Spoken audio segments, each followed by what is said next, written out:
കാണികൾ നമ്മൾ എന്തറിയുന്നു, കണ്ണീർ മിഴികളെ മറയ്ക്കുന്നു. അലകടൽ നടുവിലും അഖില മനസ്സിലും അണുവിലും പള്ളിയുറങ്ങുന്നു. ഈശ്വരൻ മനുഷ്യനായി അവതരിച്ചു, ഈ മണ്ണിൻ ദുഃഖങ്ങൾ സ്വയം ഭരിച്ചു. ഇരവും പകലും കരയും കടലും ഇടചേർന്ന ജീവിത കളിയരങ്ങിൽ ഈശ്വരൻ മനുഷ്യനായി അവതരിച്ചു, ഈ മണ്ണിൻ ദുഃഖങ്ങൾ സ്വയം ഭരിച്ചു. ഓം വക്രതുണ്ഡം മഹാകായ സൂര്യകോടി സമപ്രഭ നിർവിഘ്നം ഗുരുവേ ദേവ സർവകാര്യേഷു സർവദാം സർവസ്യ ബുദ്ധിരൂപേണ ജനസ്യ ഹൃദി സംസുതേ സ്വർഗേ പവർഗതേ ദേവി നാരായണീ നമസ്തുതേ. ഗുരുബ്രഹ്മ ഗുരുവിഷ്ണു ഗുരുർദേവോ മഹേശ്വര ഗുരു സാക്ഷാത് പരബ്രഹ്മ തസ്മൈ ശ്രീ ഗുരവേ നമഃ. ഓം ചിന്താലേശായ പരമഗുരുവേ നമഃ. ഓം ചിന്താലേശായ പരമഗുരുവേ നമഃ. ഓം ചിന്താലേശായ പരമഗുരുവേ നമഃ. നമസ്കാരം. ചിന്താലയ ഗുരു വിഷ്വൽ മീഡിയയുടെ പുതിയ ഒരു എപ്പിസോഡിലേക്ക് എല്ലാ മാന്യ പ്രേക്ഷകർക്കും സുസ്വാഗതം. നമ്മളുടെ ചാനലിൻ്റെ ഉദ്ദേശ ലക്ഷ്യം തന്നെ ഭഗവാന്റെ ഭക്തരെ പരസ്പരം പരിചയപ്പെടുത്തുക, അതുപോലെ തന്നെ സത്യ അന്വേഷികളായിട്ടുള്ള ഗുരുക്കന്മാരെ അന്വേഷിച്ച് നടക്കുന്നവർക്ക് ഒരു പരമഗുരുവിൻ്റെ സ്ഥലം കണ്ടെത്തുക എന്നത് കൂടെയാണ് ഈ ചാനലിൻ്റെ ഉദ്ദേശ ലക്ഷ്യം. ഇപ്പോൾ ഭഗവാന്റെ ഭക്തരെ പരിചയപ്പെടുത്തുന്നതിനൊപ്പം അവരെ പരസ്പരം ബന്ധിച്ചുകൊണ്ട് കൊണ്ടുപോവുകയാണ് ചാനലിലൂടെ ചെയ്തു പോണേ. ഇപ്പോൾ ഭക്തരെ പരിചയപ്പെട്ട് പലരും അങ്ങോട്ടും ഇങ്ങോട്ടും ഈ ചാനലിലൂടെ തന്നെ ആണ് പലരെയും അറിയാൻ കഴിഞ്ഞതെന്ന് പറഞ്ഞ് മെസ്സേജും വരാറുണ്ട്. ഇന്ന് നമുക്ക് അതിഥിയായി വന്നിരിക്കുന്നത് ചിത്ര ചേച്ചിയാണ്. ഇപ്പോൾ ഭഗവാന്റെ വളരെ ഭക്തയാണ്. ആശ്രമത്തിലെ ഭഗവാന്റെ ഓരോ സുപ്രധാനമായ വിശേഷ ദിവസങ്ങളിലും അവിടുത്തെ സാന്നിധ്യവുമാണ്. റസൽപുരത്താണ് ചേച്ചിയുടെ താമസം. അപ്പോൾ ചേച്ചി തന്നെ ചേച്ചിയുടെ അനുഭവങ്ങൾ പങ്കുവയ്ക്കും. ഗുരുബ്രഹ്മ ഗുരുവിഷ്ണു ഗുരുദേവോ മഹേശ്വര ഗുരു സാക്ഷാൽ പരബ്രഹ്മ തസ്മൈ ശ്രീ ഗുരുവേ നമഃ. ഓം ശ്രീ ചിന്താലേശായ പരമഗുരുവേ ശരണം. ഓം നമോ ഭഗവതേ ചിന്താലേശായ അമൃതവാക്യവർഷായ സകലലോകപൂജിതായ സർവരോഗനിവാരണായ സർവകഷ്ടനിവാരണായ പോത്തങ്കോടുവാസിയായ അന്നദാനപ്രഭുവായ ചിന്താലേശായ തേ നമഃ. പ്രഥമം ആലയസൗമ്യേ ദ്വിതീയം ചിന്താലേശായ തൃതീയം ത്രിയാശ്രമവാസിനേ ചതുർത്ഥം ഭക്തവത്സലേ പഞ്ചമം പരമാത്മാവായ ഷഷ്ഠിനം അന്നദാനപ്രഭുവായ ജ്ഞാനദാനപ്രഭുവേ. സപ്തമം സദ്ഗുരുനാഥായ, അഷ്ടമം അനാഥനാഥനേ, നവമം നിരാഡംബരായ, ദശമം ഭക്താവതാരിണേ. ഏകാനി ത്രിസന്ധ്യം ദശനാമോപടേ നിത്യം, സർവകഷ്ടരോഗനിവാരണം. ശ്രീ ചിന്താലേശൻ ഹി ജയ്. ഞാൻ ഭഗവാനെ ആദ്യമായി കാണുന്നത് നെയ്യാറ്റിൻകര ആശ്രമം ഉദ്ഘാടനത്തിനാണ്. അന്ന് യാദൃശ്ചികമായിട്ടാണ് ഞാൻ അവിടെ എത്തുന്നത്. നെയ്യാറ്റിൻകര കൃഷ്ണനെ കാണാൻ പോയപ്പോൾ അവിടെ വെച്ചറിഞ്ഞാണ് ഞാൻ ആ ആശ്രമം ഉദ്ഘാടനമെന്ന് അറിയുന്നത്. ആ വഴി പെട്ടെന്ന് പോയതാണ്. അതിനു മുന്നേ കുറച്ച് തവണ കേട്ടിട്ടുണ്ടെങ്കിലും ഭഗവാനെ കാണാൻ കഴിഞ്ഞിട്ടില്ലായിരുന്നു. ഇങ്ങനെ അവിടെ പോയി യാദൃശ്ചികമായി ഞാൻ അവിടെ പോയി ഒരു 10 മിനിറ്റ് കഴിഞ്ഞതും ഭഗവാൻ അവിടെ വരികയും ഇങ്ങനെ എല്ലാവർക്കും ഇങ്ങനെ വരി വരിയായി ദർശനം കൊടുത്ത് വന്നപ്പോൾ ഭഗവാൻ ഇങ്ങനെ അകത്ത മുറിയിലിരിക്കുകയാണ്. അപ്പോൾ ഞാനും എൻ്റെ ഊഴം കാത്ത് അവിടെ എത്തി. അപ്പോൾ ഞാനിങ്ങനെ ഭഗവാനെ കണ്ട് ഒരു സെക്കൻഡ് അങ്ങനെ അങ്ങ് നിന്നു. അപ്പോൾ ഭഗവാൻ എന്നോട് ഇങ്ങനെ അകത്ത മുറിയിലായിരിക്കുന്നത്. അപ്പോൾ എന്നോട് ഇങ്ങനെ തലയാട്ടിയിട്ട് ഇങ്ങനെ കൈ കാണിച്ചു. അന്നേരം എനിക്ക് വലുതായിട്ടൊന്നും ഭഗവാനെ അറിയില്ല. അന്ന് അങ്ങനെ കണ്ടു ഞാനിങ്ങ് പോരുന്നു. പിന്നീട് ഞാൻ ഒരുപാട് ക്ഷേത്രങ്ങളിൽ തമിഴ്നാട്ടിലും കേരളത്തിലും ആയിരുന്നാലും ഞങ്ങളുടെ വീട്ടിനടുത്തുള്ളതായിരുന്നാലും എല്ലാ ക്ഷേത്രങ്ങളിൽ പോവുകയും സഹസ്രനാമമൊക്കെ സ്ഥിരം ജപിക്കുകയൊക്കെ ചെയ്യുന്ന ആളായിരുന്നു. പക്ഷേ എൻ്റെ പ്രശ്നങ്ങൾക്കൊന്നും ഒരു ശാശ്വത പരിഹാരം ഒരിടത്തും കണ്ടെത്തിയില്ല. അപ്പോൾ അതിൻ്റെ പരിഹാരമായിട്ടായിരുന്നു ഞങ്ങളിങ്ങനെ തമിഴ്നാട്ടിലെ ക്ഷേത്രങ്ങളിൽ കൂടുതലുമൊക്കെ പോയിക്കൊണ്ടിരുന്നത്. അങ്ങനെ കുറേ നാൾ കഴിഞ്ഞപ്പോൾ എരുത്താവൂർ മാധവൻ സാറ് ഇടയ്ക്ക് ഞങ്ങളുടെ വീട്ടിൽ സായിയുടെ പുസ്തകമായിട്ട് വരും. അന്നേരം സാറ് ഇടയ്ക്കിടയ്ക്ക് ഭഗവാനെക്കുറിച്ച് എന്നോട് പറഞ്ഞിട്ടുണ്ട്. അങ്ങനെ 2017 എനിക്കിങ്ങനെ ഭഗവാനെ കാണണമെന്ന് അതിയായ ഒരു ആഗ്രഹം. അന്ന് ഞാൻ വീട്ടുകാരോട് പറഞ്ഞപ്പോൾ അവർക്ക് ആദ്യം വലിയ താല്പര്യം കാണിച്ചില്ല. പോകാം വെയിറ്റ് ചെയ്യുമെന്ന് പറഞ്ഞു. അങ്ങനെ ഒരു ദിവസമായപ്പോൾ ഞാൻ പറഞ്ഞു, എനിക്ക് എന്തായാലും ഇന്ന് ഭഗവാനെ കണ്ടേ തീരുള്ളൂ. ഈ ലോകത്തൊരു സത്യം ഉണ്ടോ എന്ന് അറിയണം. അതുകൊണ്ട് എനിക്ക് ഭഗവാനെ കണ്ടേ തീരുള്ളൂ എന്ന് ഞാനിങ്ങനെ പറഞ്ഞു. അപ്പോൾ എൻ്റെ കൂടെ വന്നു. പക്ഷെ അന്ന് ഇവിടെ വന്ന ദിവസം വൈകുന്നേരമായിരുന്നു. അപ്പോൾ എനിക്ക് കയറാൻ കഴിഞ്ഞില്ല. വൈകുന്നേരം ഭഗവാൻ ധ്യാനത്തിലാണ്, ഇവിടെ ആരും കയറ്റത്തില്ല എന്ന് പറഞ്ഞു. പിന്നെ പറഞ്ഞു പുതിയ ആൾക്കാരെ ആരും ഭഗവാൻ ഇപ്പം അകത്തോട്ട് കയറ്റാറില്ല എന്ന് പറഞ്ഞു. എന്നിട്ടും അതിൻ്റെ അടുത്ത 2 ദിവസം ബന്ധായിരുന്നു. ബന്ധും കഴിഞ്ഞിട്ട് വീണ്ടും അടുത്ത ദിവസം ഞങ്ങൾ രാവിലെ ഇവിടെ എത്തി. അപ്പോഴും വെളിയിൽ വന്നപ്പോൾ പറഞ്ഞു ഭഗവാന് തീരെ സുഖമില്ല, അതുകൊണ്ട് ഇപ്പോൾ ആരെയും അകത്തോട്ട് കയറ്റുന്നില്ല എന്ന് പറഞ്ഞു. അപ്പോൾ ഞങ്ങളങ്ങ് വിഷമിച്ചു. അപ്പോൾ വെളിയിലിരുന്ന സാറ് കേട്ടു, നിങ്ങൾ എന്തിനാണ് വന്നേന്ന്. അപ്പോൾ ഞാൻ പറഞ്ഞു എനിക്ക് ഭഗവാനെ ഒന്ന് ദർശിക്കണം, അത്രയേ ഉള്ളൂ, വേറെ യാതൊന്നുമില്ല, എനിക്ക് ഭഗവാനെ ഒന്ന് കാണണം എന്ന് പറഞ്ഞു. അപ്പോൾ പറഞ്ഞു അയ്യോ ഇപ്പം ഇവിടെ ആരെയും കയറ്റാറില്ല.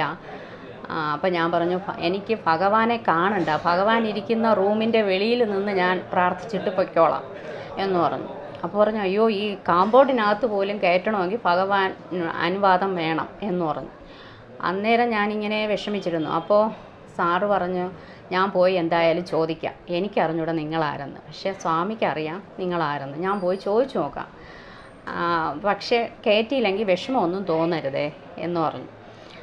അപ്പോൾ ഞാൻ പറഞ്ഞു ഓ സ്വാമി പോയി ചോദിക്കാൻ പോയി. ആ സാറ് പോയി ചോദിച്ചപ്പോൾ കയറി വരാൻ പറഞ്ഞു. അങ്ങനെ ഞങ്ങൾ അകത്തേക്ക് അകത്ത് കയറി ഭഗവാനെ കണ്ടപ്പോൾ ശരിക്കും എന്താണ് എനിക്ക് ഒരു ഇതെന്ന് പറഞ്ഞാൽ എൻ്റെ ഭഗവാൻ മഹാദേവനെ കണ്ട പോലത്തെ ഒരു പ്രതീതിയായിരുന്നു ഭഗവാനെ ആദ്യമായി ഇങ്ങനെ കണ്ടപ്പോൾ. അന്നേരം എന്നോട് ചോദിച്ചു നിങ്ങൾ എവിടുന്നാണ് വരുന്നത്, എന്തിനാണ് വന്നതെന്നൊക്കെ ചോദിച്ചു. അപ്പം ഞങ്ങൾ സ്ഥലമൊക്കെ പറഞ്ഞു. അപ്പോൾ പറഞ്ഞു എൻ്റെ കയ്യിൽ ഇവിടെ ഒന്നുമില്ല, ഞാൻ തീരെ സുഖമില്ലാതിരിക്കുകയാണ്, ഞാൻ കുറേ തുണിയും പഴയ തുണിയും വാരി ഇട്ടുകൊണ്ട് ഇതായിരിക്കുന്നു, എൻ്റെ കയ്യിൽ ഒന്നുമില്ല, നിങ്ങൾ എങ്ങനെ ഇങ്ങ് എത്തി, എങ്ങനെ. അപ്പം ഞങ്ങൾ പറഞ്ഞു ചോദിച്ചാണ് ഞങ്ങളിങ്ങനെ എത്തിയത്. അപ്പോൾ പറഞ്ഞ് അതിനിവിടെ സത്യം പറയണവരാരും ഇല്ലല്ലോ എന്ന് പറഞ്ഞു. അപ്പം തന്നെ ഞാനങ്ങ് ഞെട്ടി. കാരണം ഞാൻ സത്യം, ഈ ലോകത്തൊരു സത്യം ഉണ്ടോ എന്നറിയാൻ കരുതി വീട്ടിൽ നിന്നേ പറഞ്ഞിട്ടായിരുന്നു വന്നത്. അപ്പോൾ ഇവിടെ അങ്ങനെ പറഞ്ഞിട്ട് അപ്പോഴത്തേക്ക് ഞാൻ ഒന്നും പറയുന്നില്ല, എനിക്ക് നമസ്കരിക്കാം. അപ്പോൾ കയറ്റിവിട്ട സാറ് എന്നോട് പറഞ്ഞു 3 കണ്ടീഷൻ പറഞ്ഞു. 1 നമസ്കരിക്കരുത്, 1 ചോദിക്കരുത്, കരയരുത്. അപ്പോൾ ഞാൻ പറഞ്ഞു ഇല്ല സാർ, ഞാനിതൊന്നും ചെയ്യൂല. അങ്ങനെയാണ് പോയി ചോദിച്ചിട്ട് കയറാൻ പറഞ്ഞത്. അതുകൊണ്ട് എനിക്ക് നമസ്കരിക്കാനും വയ്യ. ഞാനിങ്ങനെ തറയിൽ ഇങ്ങനെ ഭഗവാന്റെ ആ പാദം മനസ്സിൽ കണ്ട് തറയിൽ തൊട്ട് ഇങ്ങനെ തൊഴുതിട്ട് അങ്ങനെ നിൽക്കുകയായിരുന്നു. എന്നിട്ട് സ്വാമി തന്നെ അവിടെ എന്നോട് പറയാണ്, ഇവിടെ ഇവരെല്ലാം വന്നിരിക്കുന്നു, ഇവരൊക്കെ എന്തിനാണ് ഇവിടെ വന്നിരിക്കുന്നതെന്ന് എനിക്കറിയില്ല. ഇവൻ സ്കൂളിലെ സാറാണ്, 3-4 വീടുണ്ട്, അളപ്പംകോട്ടാണ് താമസം. പക്ഷേ എന്തിനിവിടെ വന്നിരിക്കുന്നു? ഇവൻ വില്ലേജ് ഓഫീസറാണ്. ഇവൻ എന്തിനിവിടെ വന്നിരിക്കുന്നു? ഇവൻ SI ആണ്. ഇവൻ ഇവിടെ എന്തിനു വന്നിരിക്കുന്നു എനിക്കറിയില്ല എന്ന് പറഞ്ഞു. എന്നിട്ട് സ്ഥലം ചോദിച്ചപ്പോൾ ഞാൻ പറഞ്ഞു റസൽപുരമാണ്. പറഞ്ഞു പണ്ട് അവിടെ കുറേ മഹാന്മാരുണ്ടായിരുന്ന സ്ഥലമാണ് എന്ന് പറഞ്ഞു. എന്നിട്ട് ഇവർക്ക് എന്ത് കൊടുക്കാൻ എന്ന് ചോദിച്ചു. അപ്പോൾ ഭക്ഷണമൊക്കെ ഉണ്ടെന്ന് അടുത്ത് നിന്നവർ പറഞ്ഞു. കൊടുക്ക് എന്ന് പറഞ്ഞു. എന്നിട്ട് അത് കഴിഞ്ഞിട്ട് ഞാനിങ്ങനെ ഭഗവാനെ കണ്ടപ്പോൾ എനിക്ക് കാണാൻ പറ്റുന്നില്ല. ആകപ്പാടെ ഒരു ഇത് കാണാൻ കഴിയുമെന്ന് പ്രതീക്ഷിക്കാതെ വന്നു. കണ്ടപ്പോൾ ഉള്ള ഒരു ഇതും സ്വാമി ഞാൻ ഉദ്ദേശിച്ച് വന്ന കാര്യം പറഞ്ഞതും എല്ലാം കൊണ്ട് എനിക്ക് അങ്ങ് കണ്ണ് കണ്ടുകൂടാതായി. അപ്പോൾ ഉടനെ സ്വാമി എന്നെ പറഞ്ഞ് ആ ലൈറ്റൊന്നും ഇട്ടുകൂടാ, അവരെന്നെ നല്ലവണ്ണം കാണട്ടെ എന്ന്.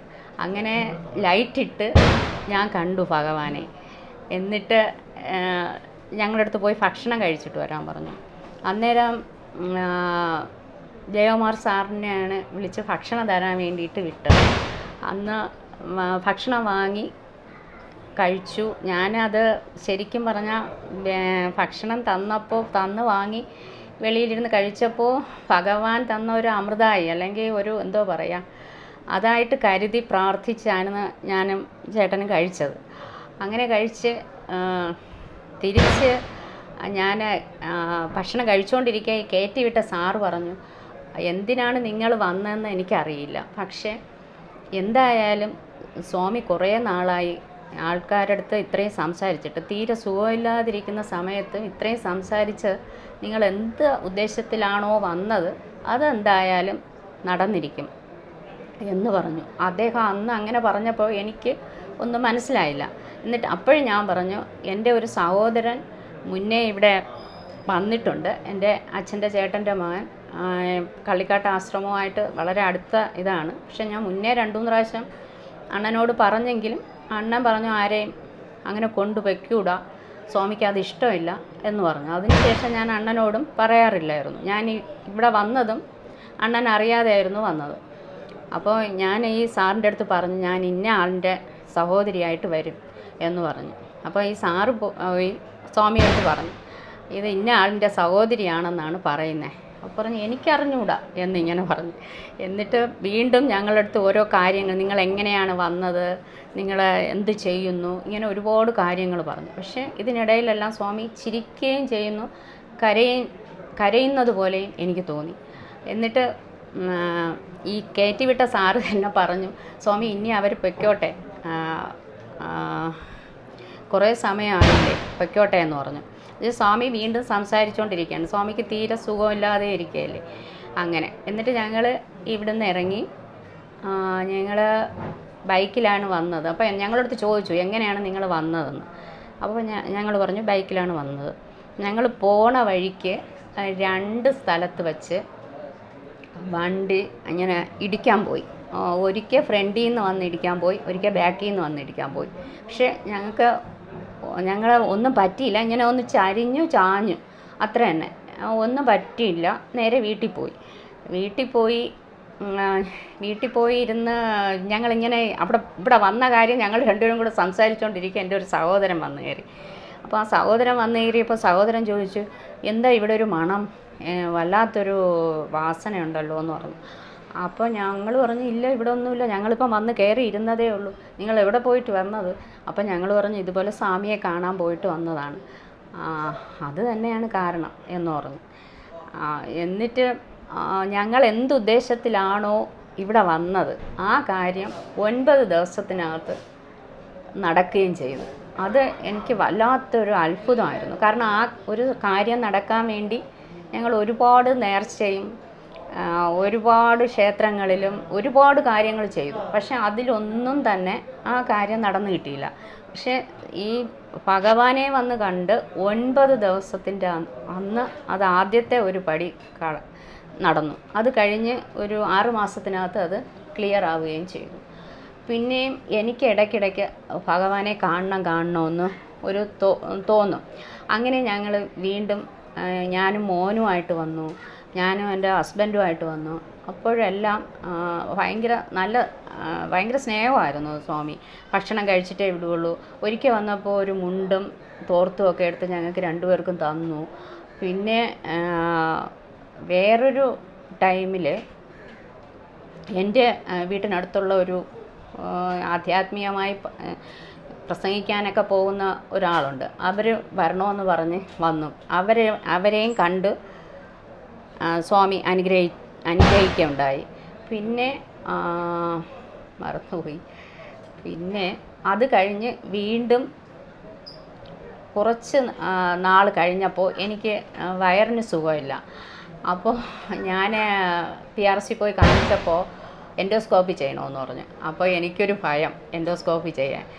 അന്ന് ഞാൻ വീട്ടിൽ വന്നിട്ട് ഞാൻ ഭഗവാന്റെ പടമുണ്ട്, യഥാർത്ഥത്തിൽ ഭഗവാന്റെ പടം അന്നില്ല. ഞാൻ ഈ പുസ്തകം വാങ്ങി അതിൻ്റെ ഫ്രണ്ട് പേജ് എടുത്ത് ഫോട്ടോ എടുത്ത് പടം ഉണ്ടാക്കി വെച്ചതാണ് ഒരു ഫോട്ടോ.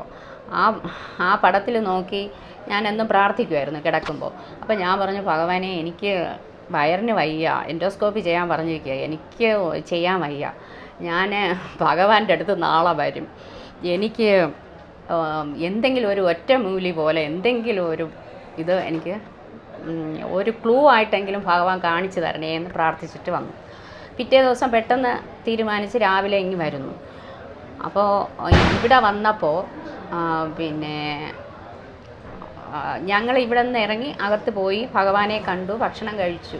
അപ്പോൾ എന്നിട്ട് ഞാൻ തിരിച്ച് വന്ന് പിന്നെ താഴേക്ക് പോകാനായിട്ട് പോയപ്പോൾ ഇവിടെ കുറച്ച് പൂക്കളിരിക്കുന്നു. അപ്പം ഞാൻ ചോദിച്ചു ഇത് താഴെ കോവിലിൽ കൊടുക്കാനുള്ള പൂക്കളാണോ വിൽക്കാൻ വെച്ചിരിക്കുന്നതെന്ന് ചോദിച്ചു. അപ്പോൾ പറഞ്ഞു ഇല്ല, ഇത് അഗസ്ത്യപ്പൂവാണ്, ഇത് വയറിൻ്റെ അസുഖത്തിന് വളരെ ബെറ്ററാണ്, ഇത് സ്വാമി ഇവിടെ ഒരുപാട് നട്ടിട്ടുണ്ട് എന്ന് പറഞ്ഞു. അങ്ങനെ അപ്പോൾ എനിക്ക് വല്ലാത്തൊരു ഷോക്ക് തോന്നി. കാരണം ഞാനിങ്ങനെ ഭഗവാന്റെ അടുത്ത് പറഞ്ഞിട്ട് വന്നതേ ഇതായിരുന്നു. അങ്ങനെ ഇവിടെ ഇരുന്ന പൂക്കളെല്ലാം ഞാൻ വാങ്ങിക്കൊണ്ട് പോയി, അതെല്ലാം കഴിച്ചു. ആദ്യമായിട്ടാണ് ആ പൂ കാണുന്നത് പോലും കഴിക്കുന്നതും. പക്ഷേ ആ കഴിച്ചതിൽ തന്നെ എൻ്റെ വയറിൻ്റെ അസുഖം മാറുകയും ചെയ്തു.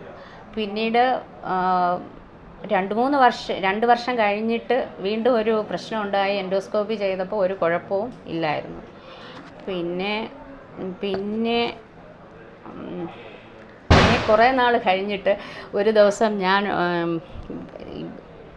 ആശ്രമത്തിലേക്ക് വരാൻ വേണ്ടിയിട്ട് വരികയാണ്. ആശ്രമത്തിലേക്ക് വരാൻ വേണ്ടി ഇറങ്ങി ഇങ്ങനെ പടത്തിൻ്റെ മുമ്പേ ചെന്ന് ഇങ്ങനെ പ്രാർത്ഥിച്ചു, ഭഗവാനെ ഞാൻ അങ്ങോട്ട് വരികയാണ്. എനിക്ക് ഒരാഗ്രഹം, എന്നെ അന്ന് കയറ്റിവിട്ട് ആ സാറിനെ ഒന്ന് കാണണമെന്ന്. ഞാൻ ഒരു നന്ദി വാക്ക് പോലും പറഞ്ഞില്ല. എന്നെ കയറ്റിവിട്ട് ഞാൻ പോയി ചോദിക്കട്ടോ എന്ന് ചോദിച്ച സാറിനെ എനിക്കൊന്ന് കാണാൻ എനിക്കൊരാഗ്രഹമെന്ന് പറഞ്ഞിട്ട് ഞാൻ ഇങ്ങ് വരികയാണ്. ഞങ്ങൾ വന്ന് അകത്തിരുന്ന് കുറച്ച് സമയം കഴിഞ്ഞപ്പോഴത്തേക്ക് ആ സാറ് കുടുംബമായിട്ട് ഇവിടെ വന്ന്. അപ്പോൾ എനിക്ക് ആദ്യം കണ്ടപ്പോൾ മനസ്സിലായില്ല ആരാണെന്ന്. കുറച്ച് സമയം കഴിഞ്ഞ് ശബ്ദം കേട്ടപ്പോഴാണ് മനസ്സിലായ ആ സാറാണെന്ന്. അങ്ങനെ ഒരു അനുഭവം എനിക്കുണ്ടായി. പിന്നെ എന്താ പറയുക, സ്വാമി ഇങ്ങനെ സുഖമില്ലാതെ ഹോസ്പിറ്റലിൽ PRC കിടക്കുമ്പോൾ ഞാൻ ഇടയ്ക്കിടയ്ക്ക് പോയി ICUയുടെ ഫ്രണ്ടിൽ പോയി നിന്ന് പ്രാർത്ഥിക്കും വെറുതെ. അപ്പോൾ അവിടെ ഇരിക്കുന്നവരൊക്കെ ചോദിക്കും എന്താ, എവിടെ നിന്ന് വരുന്നു, എങ്ങനെയെന്ന്. പക്ഷേ എനിക്ക് പറയാൻ വലിയ ബന്ധങ്ങളൊന്നുമില്ല. പക്ഷേ എനിക്കറിയില്ല, എനിക്ക് ഭഗവാന്റെ ഇടയ്ക്കിടയ്ക്ക് വന്ന് കാണണം, അല്ലെങ്കിൽ ആ ഒരു ഇത് ഇവിടെ വരുമ്പോൾ ഇവിടെ ഇല്ല. അങ്ങനെ ആണ് ആശുപത്രിയിൽ പോയി ഇടയ്ക്കിടയ്ക്ക് പോയി വെറുതെ വെളിയിൽ നിന്ന് പ്രാർത്ഥിച്ചിട്ട് ഞാനിങ്ങ് വരുമായിരുന്നു. പിന്നെ സമാധിയായപ്പോഴും വന്ന് ഭഗവാനെ കണ്ടു. അതും കഴിഞ്ഞ് മോളുടെ വിവാഹം, അതെല്ലാം ഭഗവാന്റെ ഒരു കാരുണ്യം കൊണ്ട് മാത്രം വളരെ ഭംഗിയായി നല്ലതായി നടക്കാൻ കഴിഞ്ഞു. എല്ലാം ഭഗവാന്റെ കാരുണ്യം മാത്രമായി ആണ് ഞാൻ കരുതുന്നത്. പക്ഷേ ഇതിനിടയിൽ ഒരു വലിയൊരു നെഗറ്റിവിറ്റിയും എൻ്റെ ജീവിതത്തിലുണ്ടായി. അതെൻ്റെ കർമ്മമായിരിക്കാം. പക്ഷേ അന്നേരവും ഇന്നത്തെ എന്നെ ഞാനാക്കി മാറ്റിയത് തീർച്ചയായും എൻ്റെ ഭഗവാൻ മാത്രമാണ്.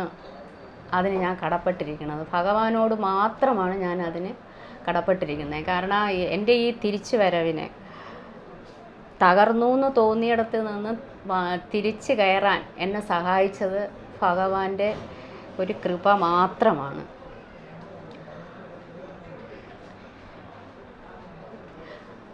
പിന്നെ എന്താ പറയാൻ പറ്റുന്നതും പറയാൻ പറ്റാത്തതുമായ ഒരുപാട് അത്ഭുതങ്ങളുള്ള ഭഗവാനെക്കുറിച്ച് എനിക്ക് കുറച്ച് അറിയൂ. കാരണം